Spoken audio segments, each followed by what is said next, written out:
So, kaladkad na hiya. Ayan, kaladkad na. Ibubutang ko na ang tungpa. Ang gulay.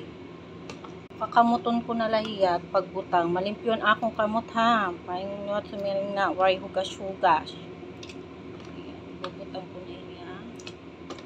Tapos, mga perala ka minuto. Mga 30 minuto. Timpla na natin hiyahin asin. Asin na ito yan gibubutang ni giining nga sabaw. Ayan lang.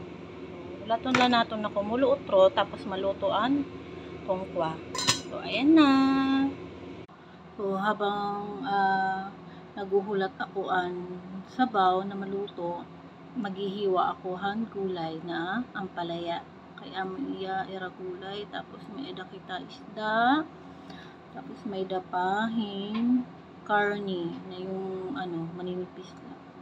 Amoy itong area na panigabi. Sangaling mo talaga ako pag duro-diretso magyakanin waray. Amo laad to. Bye-bye. Magkakagawasan aton mga punggod. Bye-bye.